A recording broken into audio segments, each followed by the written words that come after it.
Into the gates of Oblivion. Man, that load time is awesome.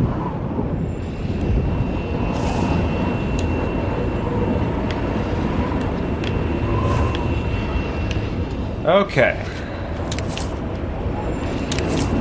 Gotta get this blood grass while I'm here. And are these the stinky flowers? No, they're not stinking yet.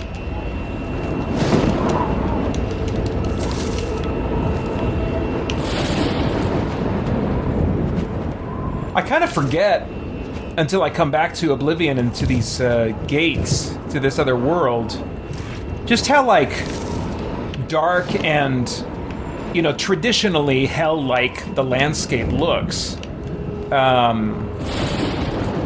I think I forget that because, you know, the game in general has lower texture detail than Skyrim and other things that are a little bit more simplistic, not as angular, not as many polygons as it were. But this really is a dark setting. There's some dark aspects to this game that I forget about because the overworld in Cyrodiil is so bright. Especially compared to Skyrim, which is, you know, usually cloudy at best. Oh, there's the stink flower. He's doing something to me, I don't know what. Oh, yeah. Oh, your speed is being drained. Okay, well, I think that's temporary.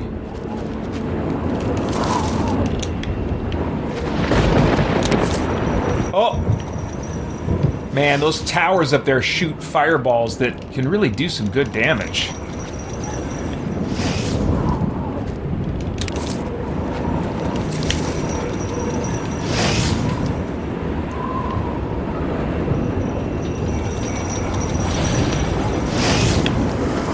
Alright, go, go, go.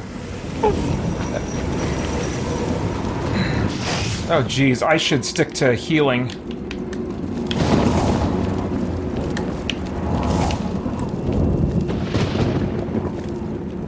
Gosh, is this where I want to be? No, this doesn't lead anywhere good. Oh, but what's this?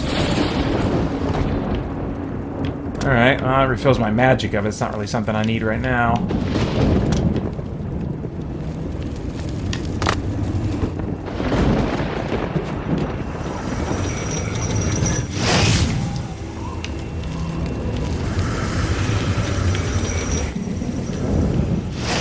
Oh, jeez.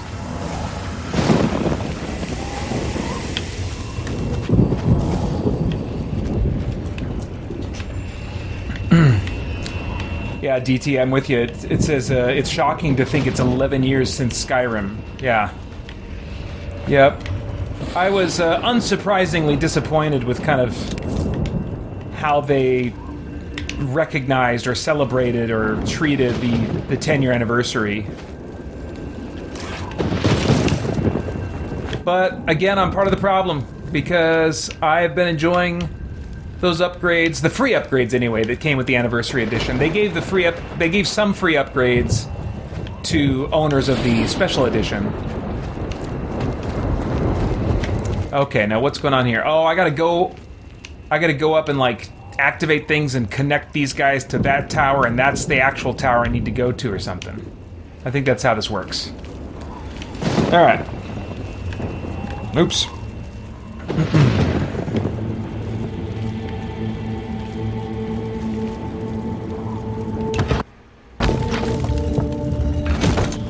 Ugh. Spider ladies. Oh, it's auto-saving, okay. Oh, dude, right there! Yes, okay. That's what I want to see.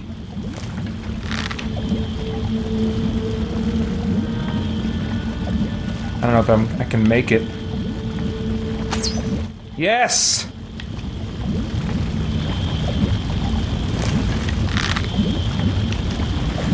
Spider lady.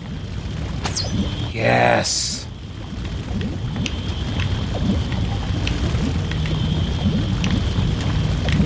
I keep looking to see if there's somebody around the next corner.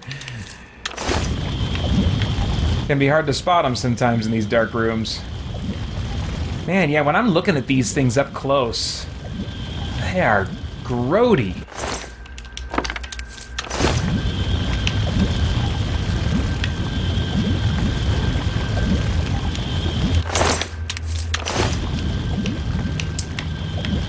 But DT asks, regarding Starfield, intrigued? Like, are you intrigued?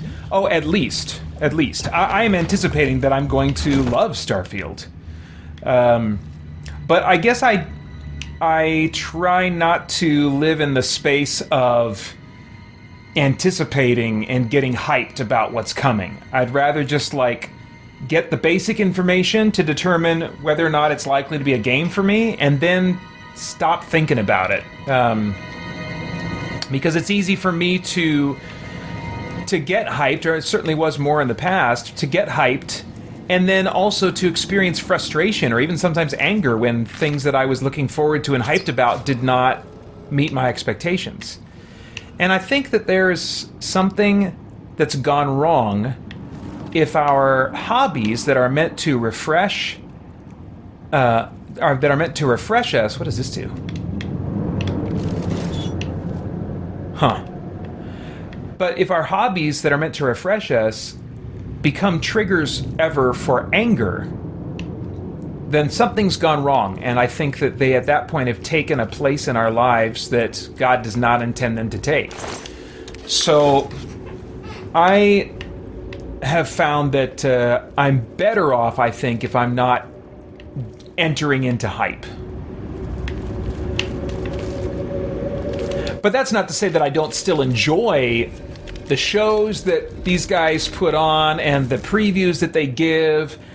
What I'm trying to figure out is a space in my mind and in my emotions to enjoy that for what they're shooting for. And to say to myself, oh man, if they can hit that, that would be cool. And to just stop there, and not instead build up this expectation that they will hit it and that's going to be awesome, because tomorrow's promised to no one. Let's see. Is there another door to exit through? I came up through there, and there's this door here, but... Oh, hey! Nice, okay. Yep, see, it makes all the difference to have that bow charged. Oh, and there's a treasure chest in here, or a thumping, pumping heart chest. Hey, that kind of fits. Like, heart chest. Anyway. Okay, glad I checked there.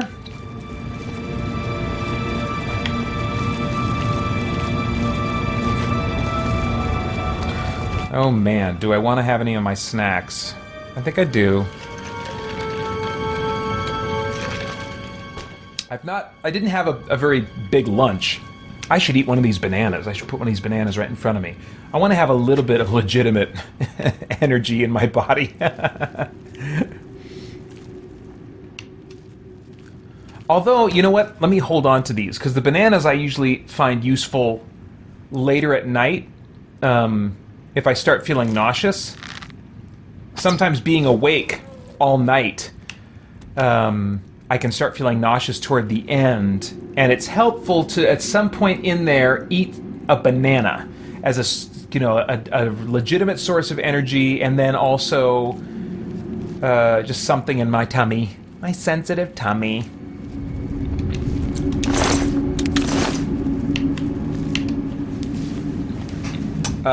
Let's see here. DT asks, would you rather lose one thumb for the rest of your life or lose one hand for 10 or 6 years, something like that? My gosh. I don't know. I can't even contemplate that right now. That's...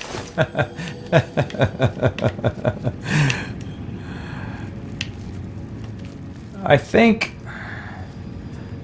Well, let's ignore the 6 there and say you're saying 10 years. One thumb for the rest of your life, or one hand for 10 years? Jeez. No. is my answer. That's the best I got. Let's see, Rugged Warrior says, my view on these video game conferences is a disappointing one is good for the... Oh, yeah, a disappointing one is good for the bank account. Yes, absolutely. Absolutely. Oh, no! Don't fall, I love you! Or at least what you can give me. There we go, now you may fall.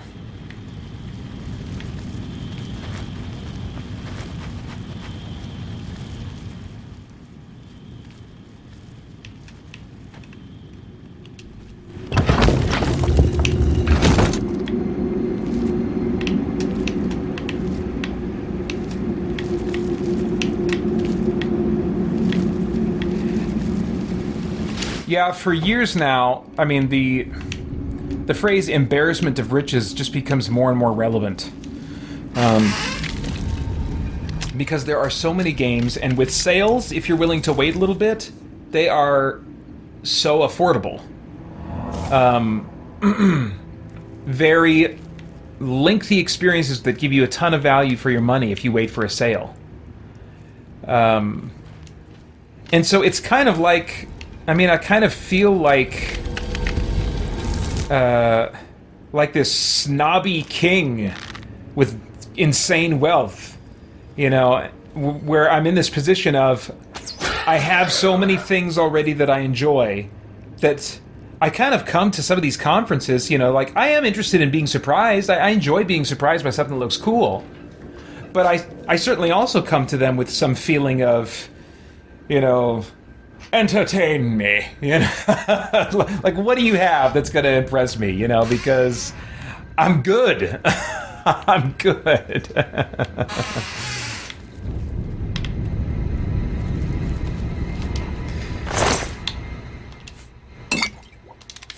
And I think that's a good place for the consumer to be. I think it's a healthier place to be emotionally. Good gravy. Those spikes are unfriendly. I haven't saved in a while. I know this game auto-saves pretty generously, but...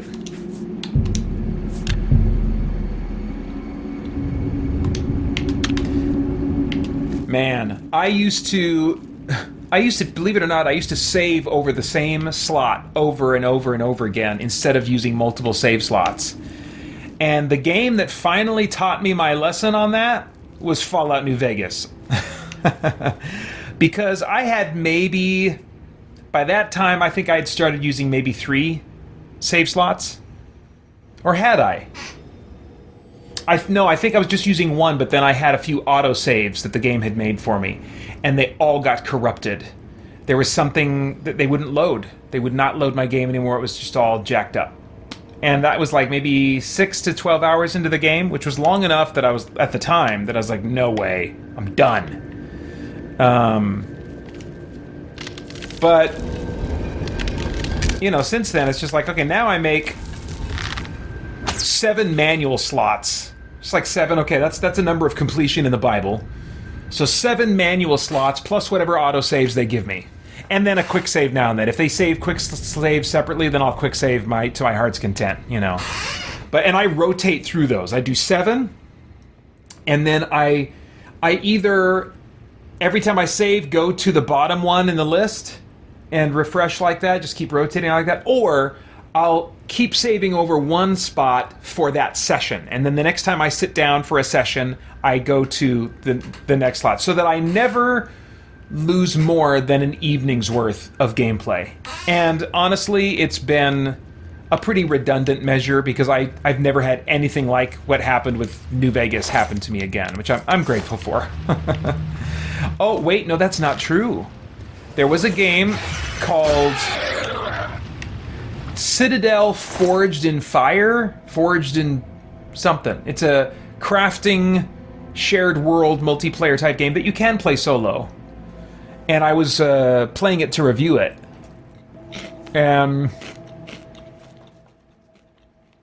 About 3 hours in, my save got corrupted. And when that happens in that game, at least at the time, it get destroyed, like your whole world gets reset. And I'm like, what? This is a game that's all about investing tons of time building stuff. And there's a risk of that getting reset? I am out. So, yeah. And I can't remember if there was multiple slots available or if they just forced you. I hate it when games force you to basically only have one slot that the game chooses. You know, it has maybe a liberal autosave system and is autosaving frequently, but it doesn't give you control over the slots. I'm like, oh, hate that.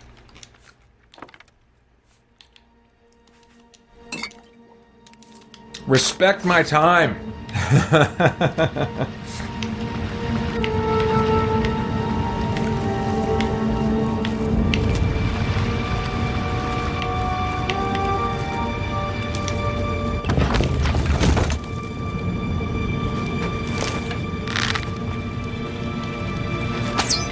Nice shot, Franson.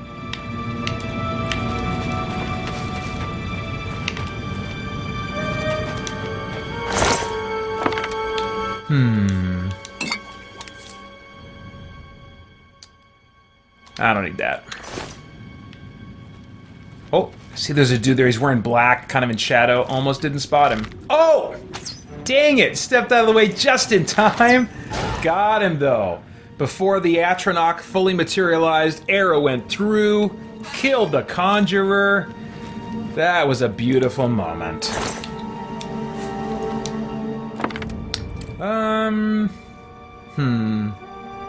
No.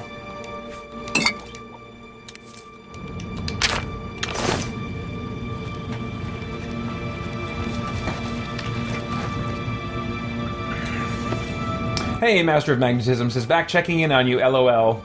Thank you. Let's see here. DT says, remember when we had to really wait for a big release to have a major game? Now there are always dozens in our backlog. Yeah, absolutely. Yeah, I think that we are part of this rising generation that... I mean, even if you were much younger than me, if you're like 20 years younger than me or something like that, we're still part of this wave of gamers who are among the first generation to continue playing games after we became adults or adulty enough to have a more disposable income than when we were kids. So I think that's a big part of it. There's a lot more games being made by different studios, and there's a lot more, and because of that, there's a lot more competition, and therefore sales and and competitive pricing and stuff. And so the market is just very different. Man,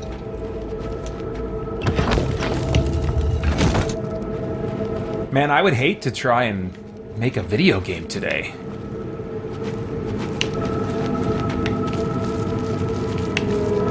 Oh. This looks to me like I'm about to get the sigil stone and close this gate. I thought I was going to have to do a lot more, like climb into that third tower or something. But maybe not. Any guys over there? I don't see anybody over there. Oh, wait, what's this? Oh, I think that's the thing. So I may... Lock 1 of 2 has been released. Oh, geez. I'm going to be in Oblivion for a while.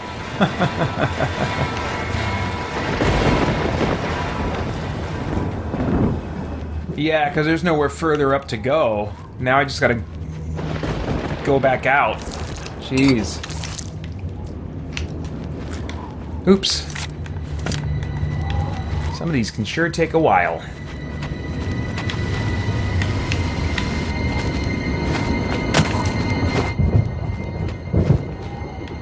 Oh, settle down, you're fine.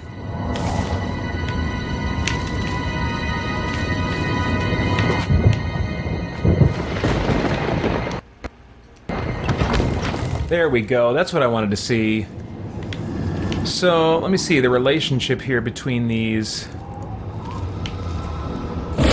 I think I need to do the lock over here in this building somewhere, and then I think it's going to extend that bridge to there, and then I finish it up over there.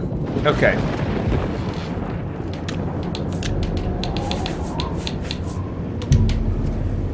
Let's see here. Rugged Warrior says, in the last God of War game, I was doing some post-game collecting, and the game all of a sudden froze and sent me to the beginning of the game. What? I hope you had a backup save, man. That sounds messed up.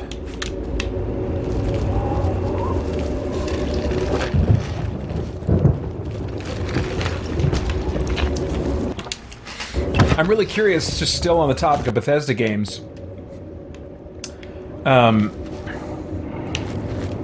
Oh wow, I get to just jump straight to this part of the tower? That's cool. I heard something nasty breathing around that corner. I don't want to go that way. You know, there's Amazon's making a Fallout streaming series, like a premium TV show. Which I'm really curious what that's going to be like when the experience of Fallout is so much about creating the character you want to create. So how are they going to have a protagonist that is going to create for the viewer, represent what that experience is? Because that experience is different for every player, depending on how they play their character. Is it going to be a single character in the lead, or an ensemble cast? I think an ensemble cast in some ways makes sense, so that they can represent different types of characters that players might play and different types of interactions they might have with the world. But then you've kind of got potentially an adventuring party, which feels more like D&D than Fallout.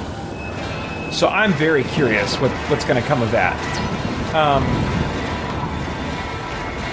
But what I would love to see at some point down the line is a live-action Elder Scrolls streaming series. There's so much lore, there's so much world, so much history. I think it could be really cool. So hopefully Fallout will be kind of the proving grounds. And maybe when Fallout's done, Amazon will, or someone else, you know, will do a real high quality fantasy streaming show.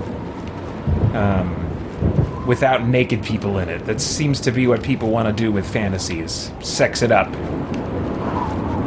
Even Wheel of Time had a little touch of that, when the source material reportedly does not really have that kind of content in it.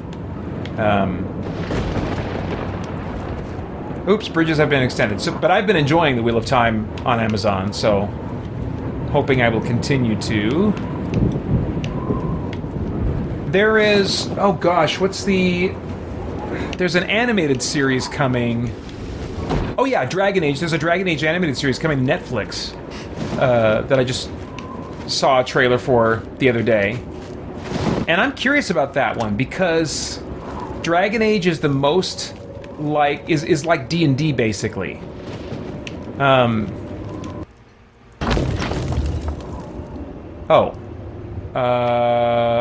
go that way now. Okay, so down a little bit, then go over there.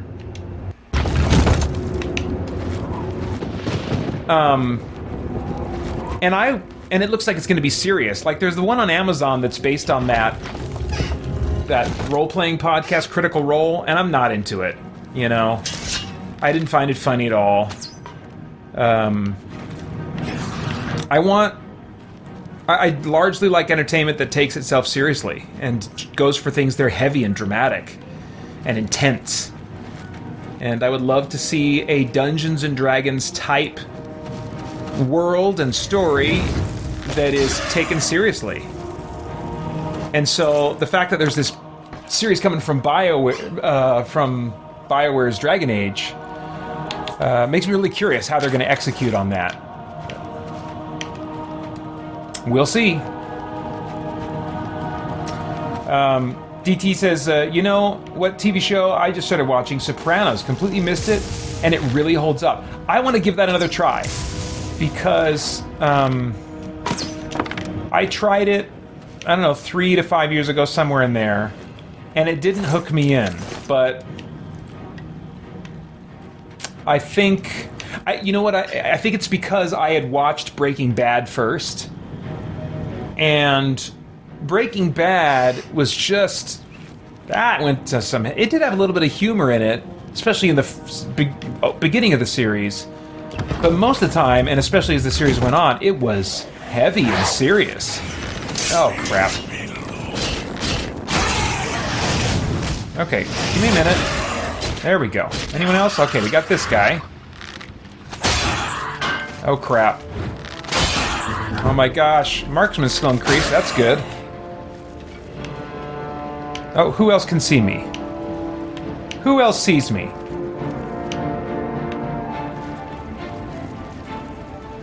Okay, I'm hidden. Now I'm not hidden. Who sees me?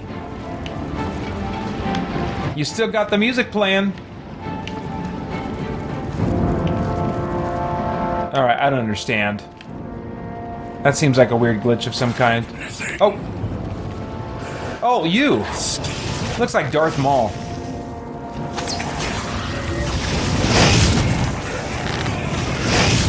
Oh my gosh, he got some good hits in there. Oh, and a flame atronach? Come on, man.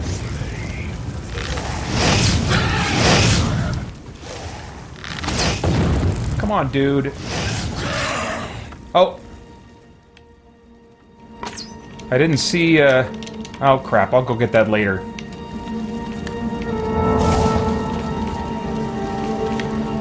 I lost my train of thought. Oh well. Oh yeah, Sopranos. I think Sopranos had, if memory serves, I think it kind of had some humor in the first episode. 1 or 2 episodes. And I know it gets really dark, and I think even has kind of a dark sense of humor, which I think I would probably enjoy. So I really need to give it another try. I just seem to have a cold, dead heart when it comes to humor. And when people are trying to be funny, I'm just like, I don't get it. It takes a very specific brand of humor, I think. And it's usually pretty off the wall.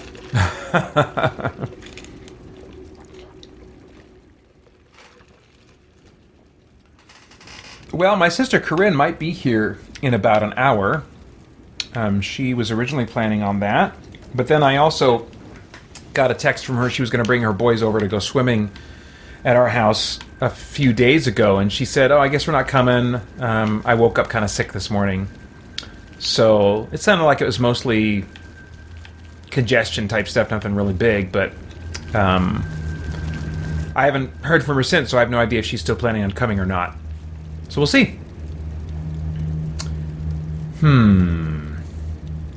I'll take it for now. I'll take it. I don't like that it weighs 10 pounds or 10 Elder Scrolls units. 10 feathers. But I'm doing okay for now. 323 out of 355, and that's without using my special encumbrance spell. Let's see, I should probably, though, reset my recording over here. Liberate tutte me. Liberate tutte me. Liberate tutte me. Liberate tutte me.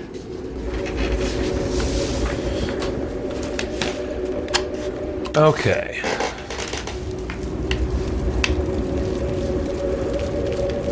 Man, it's dark. This would be great in a room without lights shining in my eyes. Oh, Master of Magnetism says Willow is supposed to have a series. I've seen the teaser for it. And I wish I was looking forward to it, but I think I'm just seeing that Disney is producing stuff that is not going to connect with me. Whether it's Marvel stuff or Star Wars stuff, it's just not going to be for me, I don't think. I think that is the nature of it now. Oh my gosh, where... Oh, that was close. Oh my gosh, Spider Lady! Oh, crap. Ugh, hate these things. Almost got me. Oh, she's in the dark! That is freaky, man. It's gonna get me, it's gonna knock me down. There I go. Get up, get up, get up. Come on now, come on. Then she gets behind me, not cool. Oh my gosh, please die. I think I must be out of charges. Okay. It's really intimidating. I mean, look at that. My health wasn't even going down. I was not in danger. But it doesn't take that. It doesn't take danger to freak me the crap out. It just takes a good atmosphere, and suddenly I feel the need for Kroger mint, fudge, and robed cookies. Better than a Girl Scout in every way.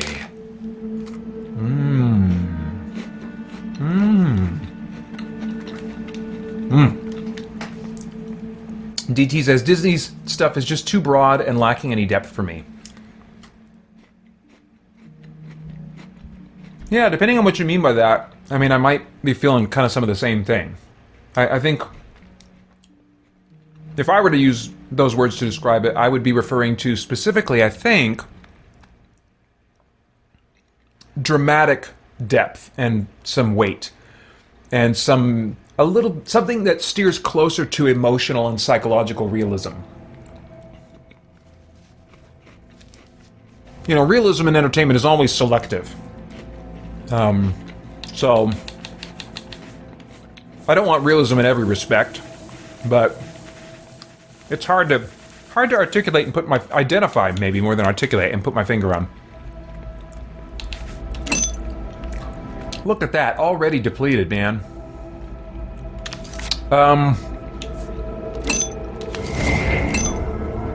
Okay. Alright, that's good. So was that cookie. Dang.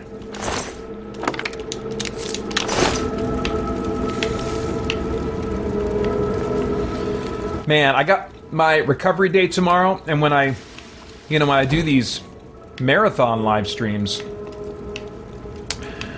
I'm always looking forward to my recovery day, and it's going to be a different animal tomorrow. I'm really looking forward to it, because I don't have a show. I usually have a show that I'm ready to binge, or a movie I'm ready to watch, or something. I don't have anything like that. It's going to be a totally different kind of recovery day, in that I'm going to be watching various video game news things. And even if I don't hear the news that I want, it'll just be neat to kind of get a little bit of a celebration of video games.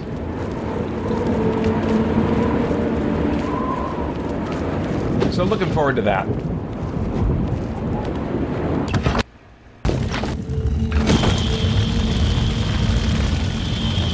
DT says, perhaps it's more about believability than realism. Yeah, I think we're getting closer to it in using those terms. I think we're getting closer to it.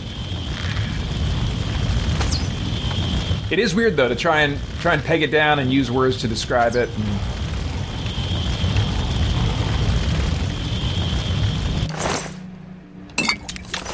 All right, so now I think I'm going up to reach my goal.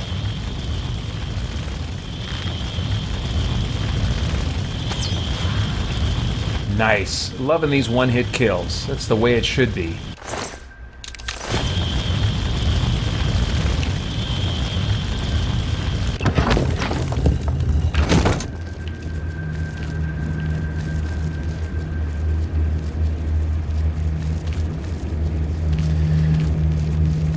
The downside of, I think a good number of elements of Oblivion is and this is true of many open worlds, and Oblivion is one of the earlier open world RPGs, but it's the repetition of content.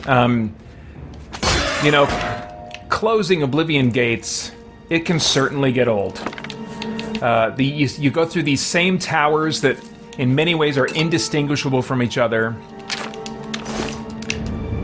And the longer they take, like this is a 3-tower gate, where I'm having to go through 3 towers. I prefer them when it's just 1 tower. A friend of mine once said that when he plays this game, he doesn't even engage in combat. He just bolts through these things, and he has a bunch of enemies chasing him, but he runs up, gets the sigil stone, and it's done, Oh, jeez, what did I do? Oh. I forgot about those things. Do they always trigger? How does that work? Let me heal myself up first and try this again.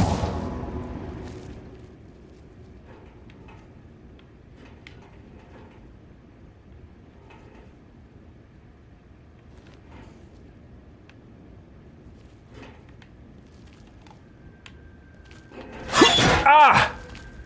Jeez, I don't know how you get past that.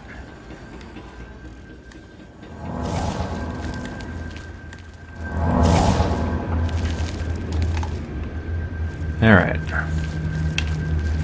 Yeah, man, I gotta keep an eye out for those things. Oh boy. Nice, okay.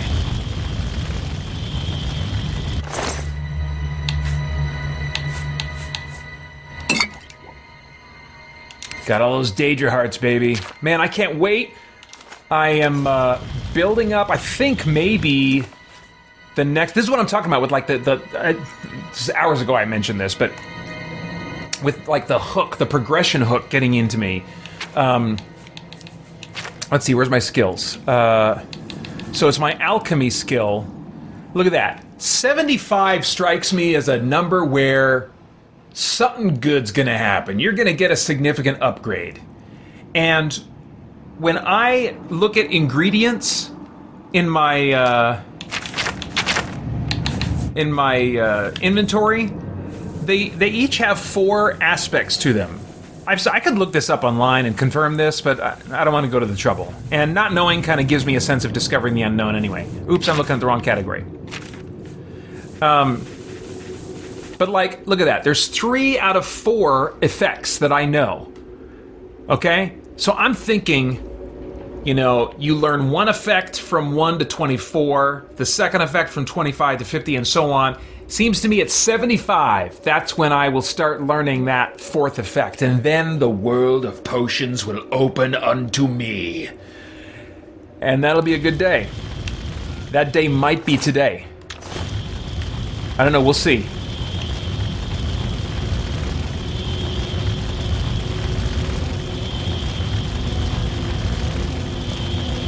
But yeah, when I first played this game, just mainly stuck to the story, finished it up, and I don't think it was till after I played Skyrim, possibly, until I came back to this and I was like, I really want to dig into the alchemy in this game, because I really liked it in Skyrim.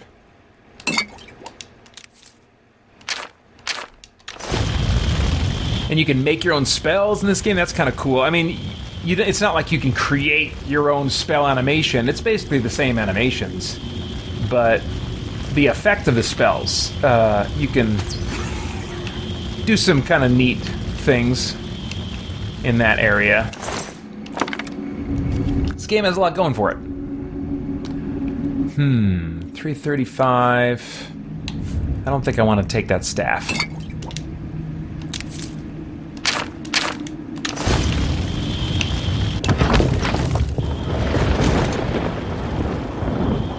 Master of Magnetism says, you didn't like the Mandalorian show on Disney Plus? I liked it more than Obi-Wan. I liked it more than probably most of the Marvel streaming shows.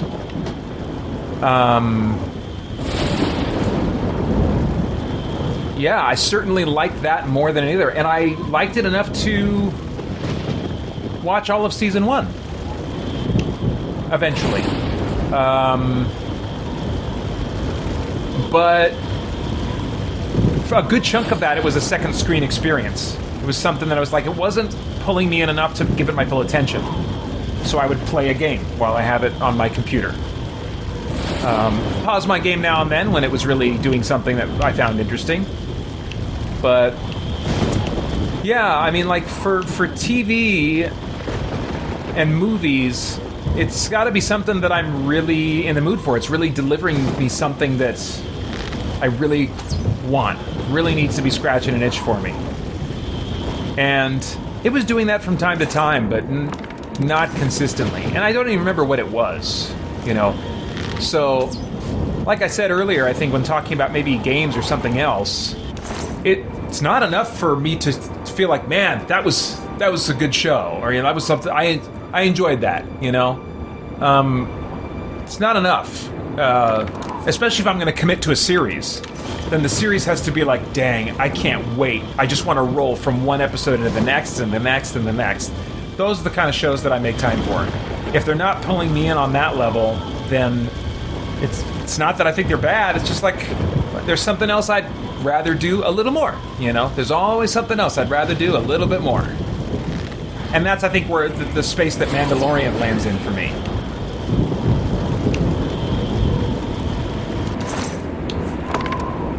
Ooh, nice. That's the ideal thing. Look at that. Like 0.1 weight unit, and look at that value. That's the kind of thing I like to find.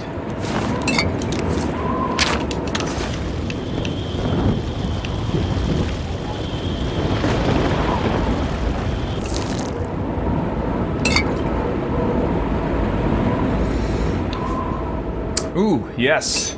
Yes. Excellent. All right, and Sigil Stone. Here we go.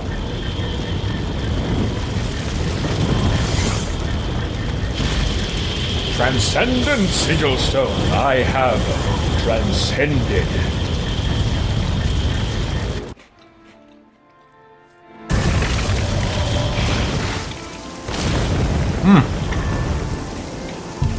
All right. Well, let's mark that on the map. That was the one east of Fort Such. Or Fort Such, or whatever.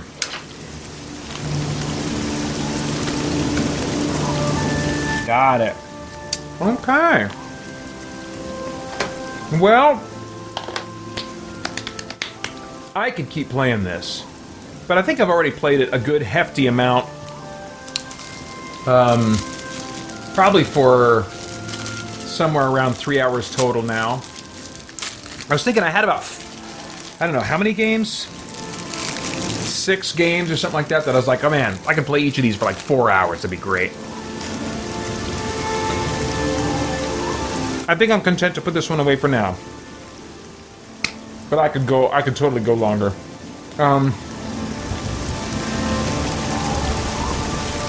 Yeah, I'll hit one of my other games. Let me eat this donut and respond to a comment here. Chris A.H. says, I remember this game came out soon after the 360 released. It was so groundbreaking. I spent many happy hours adventuring with this game. Yeah, it was... I think they were aiming originally for it to be at launch, and it didn't work out that way, if memory serves. But it was still strongly associated. I think it was exclusive to the 360. I think the first Elder Scrolls game to come to PlayStation was Skyrim, which was a buggy mess, reportedly. But yeah, it was a big deal. It was a big deal, and rightly so.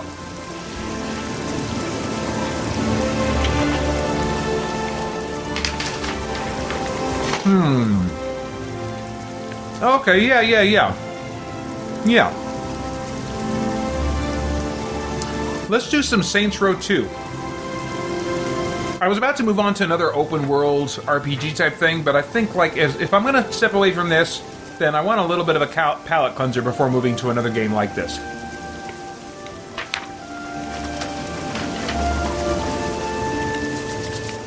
Alright.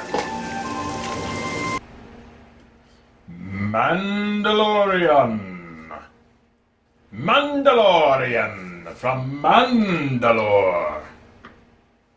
Woman-Dalorian.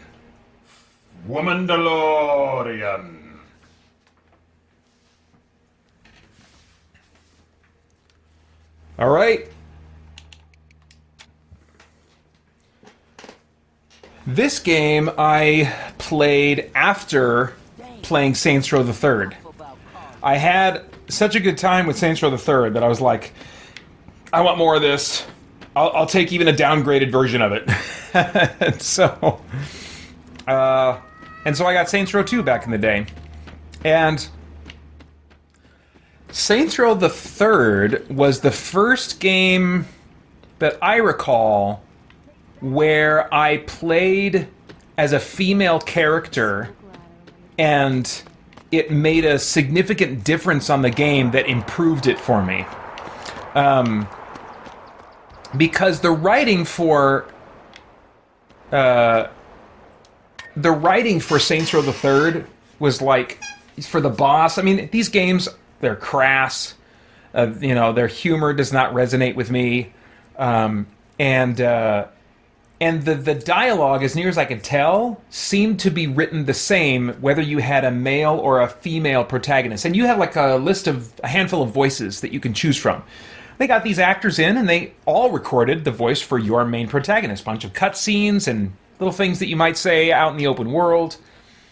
And I played a little bit as the male guy, and he was like such a like a locker room jerk kind of character. I was like, ugh, gross. So I went back and I switched it to a female character, but she was saying the same kinds of lines, the same kind of locker room trash talk, sounding like a dude, and I just found that really funny. And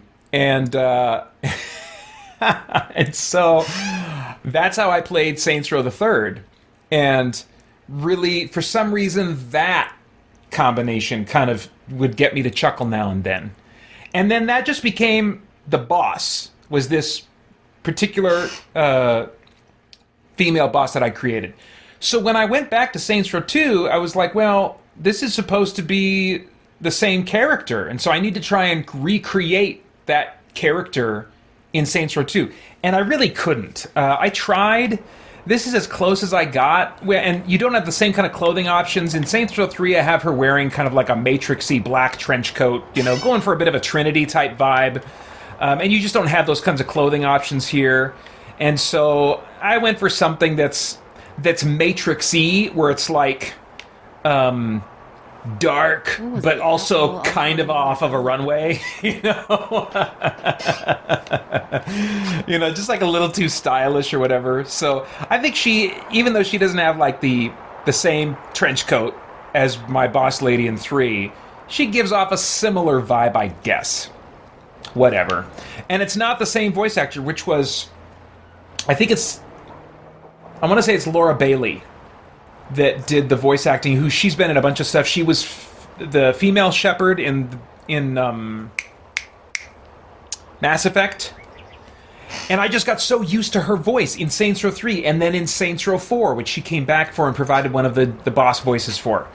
And so I haven't found information about the new Saints Row reboot, but in my mind I'm like, gosh, I kind of hope they have Laura Bailey. Even though it's like a reboot and you're starting over from scratch, I kind of want my same boss. Anyway, but it's not the character customization and the character options that I really play this game for. It's for the open world and the trouble you can get into in the open world primarily. So that's what I'm going to do now, is try and get into some trouble in the open world. If I can remember how. I think I've done most of the Hitman missions. Oh, there's a whole segment there that I haven't done. There's one there I haven't done, and there's a bunch there I haven't done. Well, let's see if we can finish. How complicated is this? Greg is in the Witness Protection Program, working for a company of heroes as a mascot. Buy one of each item from... Okay. Yeah, I'm not going to read that out loud. He'll show up and try to sell you. So I got to buy items at this fast food place. One of each item. I think I tried this before and it was like bugged or something. It didn't seem to be working. He'll show up and try and sell you on some franchise opportunities for company of heroes in his mascot outfit. So he'll show up as that thing with bodyguards after I go to this place and buy one of each item. Okay. I haven't checked my timing in a bit. Let me check that. Check. Oh, we got a little off there. Check. Oh, I better try to adjust that. Hang on a second.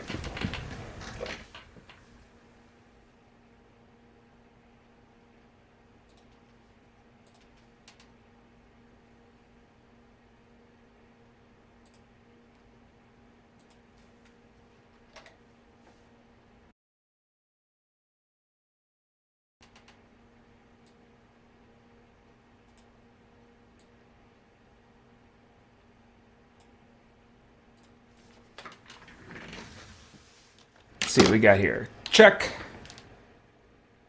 Oh, that's good. That'll do.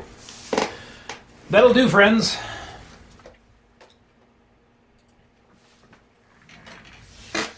Hey, DT, great question.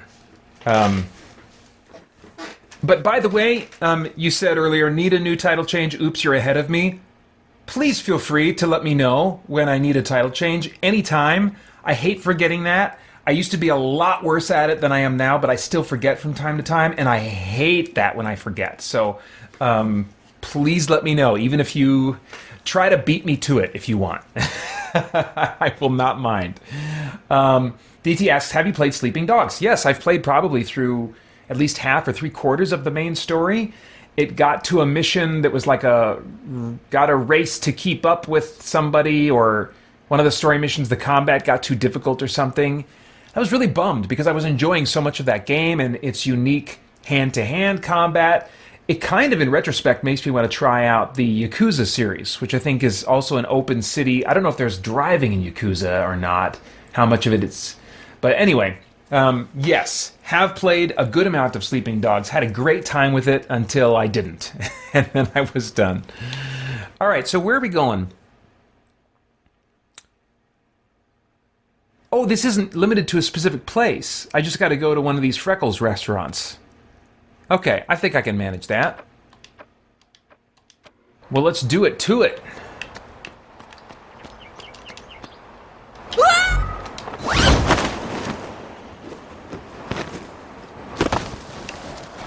Okay. Gotta remember the differences in the controls.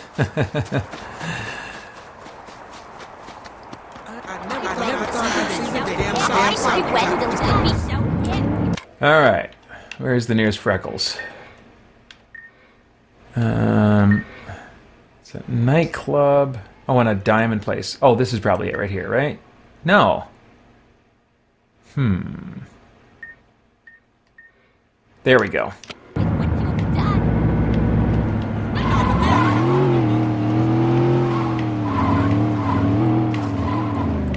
Excuse me, folks. I thought this was a road. I was mistaken. Oh, my GPS is telling me to go the other way. Okay, so let's do this.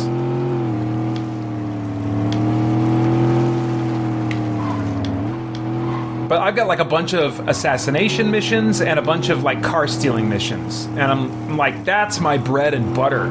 That's all I want to do. Oops. Excuse me. Sorry, ladies.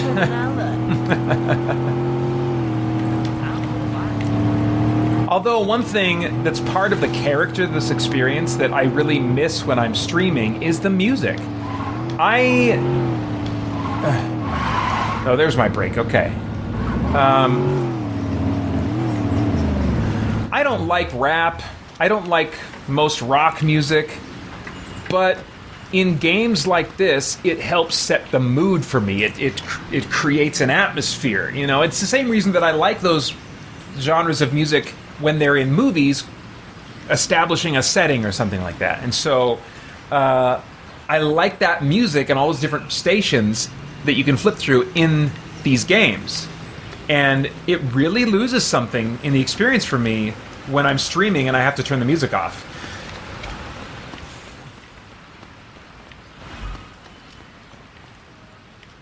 Oh, I guess I just purchased it here. Welcome to Freckle Bitches. Care to try one of our three-way combos? Anything to go with that? Thanks. Will that be all? Whatever. Ooh, don't get shot. Okay. Come again. Well... Oh! I see the target! Nice. So whatever happened before did not happen this time. He is on my mini-map.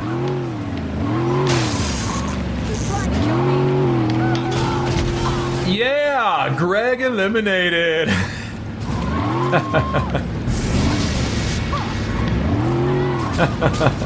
That was nuts. Alright, let's see here. Let's do another one. That was really simple.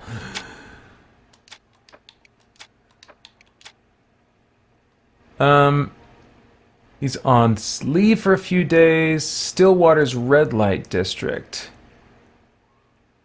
Kill a pimp in the red light district. Info on where he's staying and then take him out. So maybe the target will appear after I kill the pimp. So I go to Stillwater's red light district, kill a pimp. Done. Oh wait, did I actually select that? Oops. Yeah, I did. Okay. Stillwater's red light district. Okay, so let's look at the map.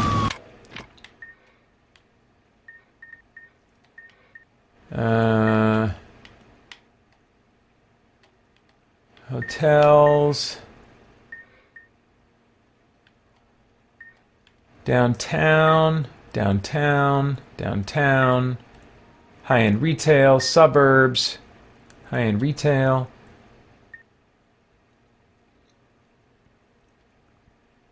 What I'm really curious about with the new Saints Row game coming in August is what the tone and the nature of the humor is going to be like. Because I think even since Saints Row 4 released, however many years ago that was, there's a lot more sensitivity about what kinds of things get joked about.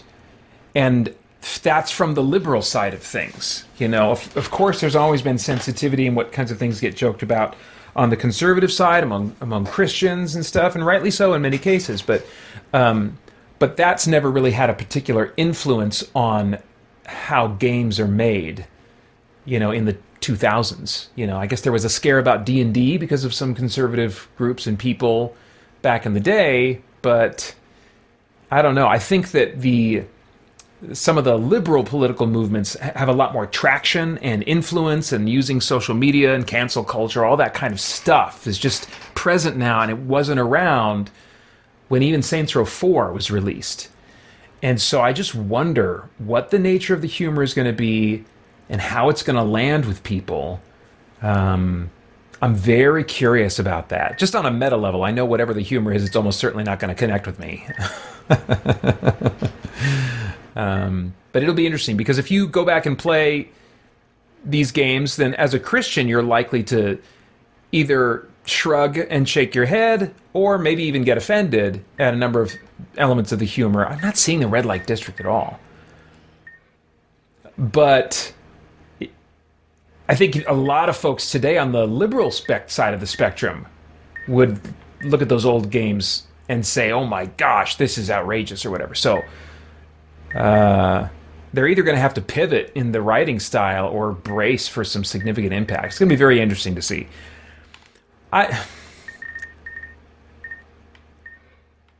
I'm not seeing it. So, of course, I am trying to multitask here.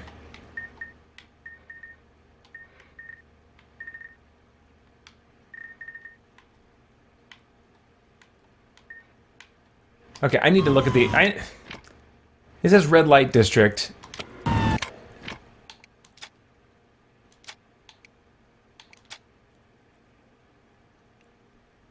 Oh, Stillwater. I think I was looking for Stillwater. But this whole city is Stillwater. So I'm just looking for the red light district. Okay. Oops. Okay. So that could be, gosh, that could be anywhere. Arena. Chinatown, projects, red light. Okay, red light. So somewhere in here, let's just put a marker right there. That'll get me in the neighborhood. All right, gotta go away from these cops.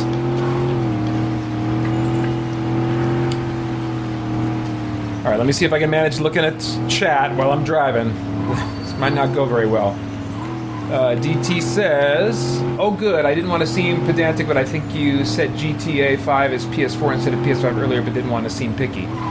Yeah, I talked about this on a previous stream, trying to figure out, okay, how do I do that? Do I say what I'm playing it on, or do I say what it is made for? And I think, I can't remember what I did last time, but I think what I'm gravitating toward today is what it is made for, since in my mind, if people are watching, they would want to know what they can play the game on, and I don't always have room to put a whole bunch of like, it's for this, but I'm playing it on this at the top of the thing.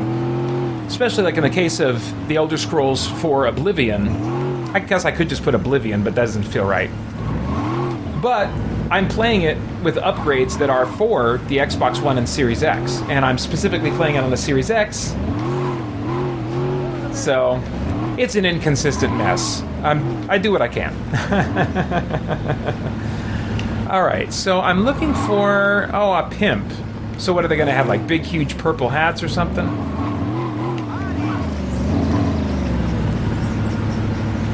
Well, maybe not purple, maybe pink, because probably Saints, they're some of my gang members, and they were purple.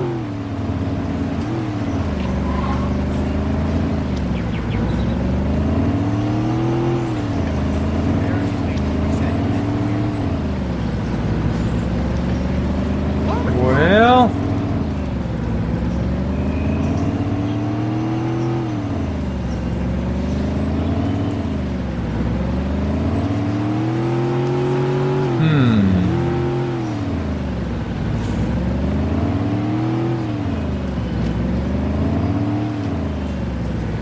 Oh, this doesn't seem like it's going to take me where I want to go.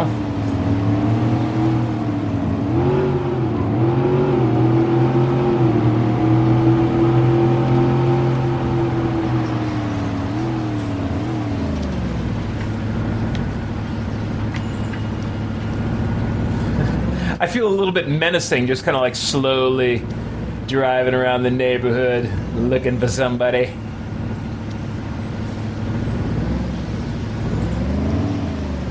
What's up, guys? You see the pimp?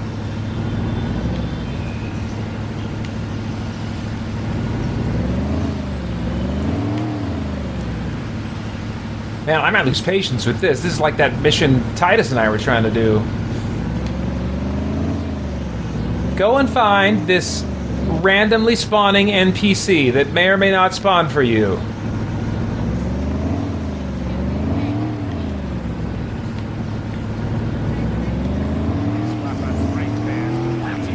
I'm not even sure if I know what a pimp looks like in this game, so I guess I could just start mowing down everybody.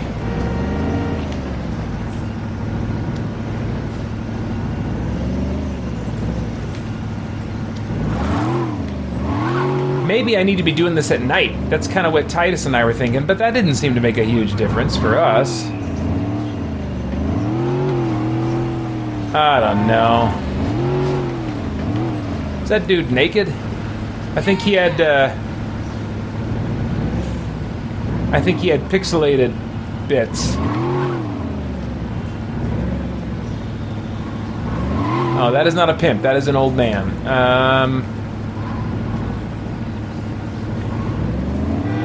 Maybe he's a pimp in disguise as an old man. Never can tell.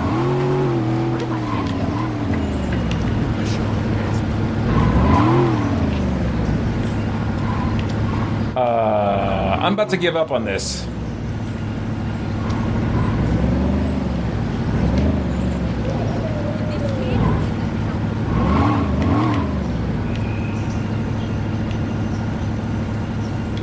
See, this looks like it's a strip club here.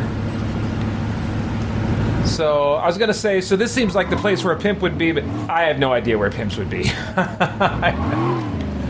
Maybe that's too close to competition of a sort.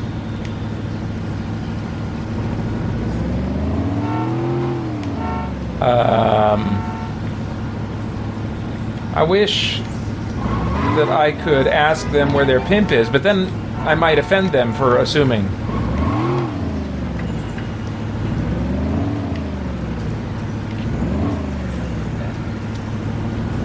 Oh, I'm sorry, ma'am. I just assumed since you were dressed that I'm gonna leave.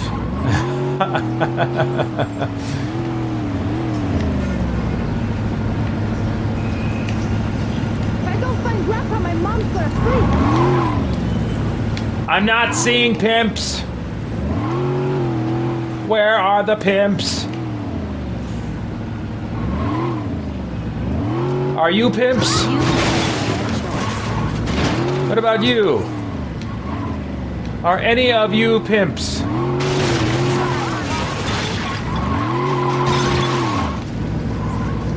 Take me to your pimp.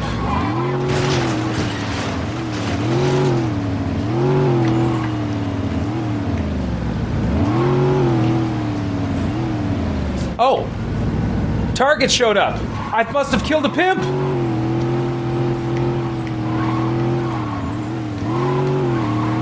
I'm coming!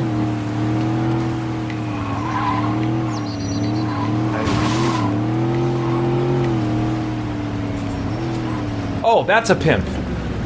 Oh no, that's a sailor.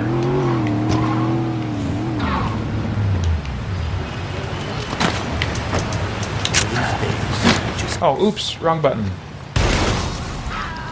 There we go. Okay.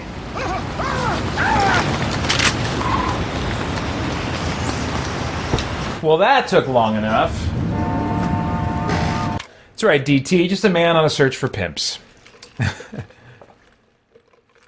Excuse me, could you direct me to your local pimps? For more chat about geek entertainment, answers to your questions, and news from the wider world of Christian geekery, get the Christian Geek Central podcast today on iTunes and other podcast services.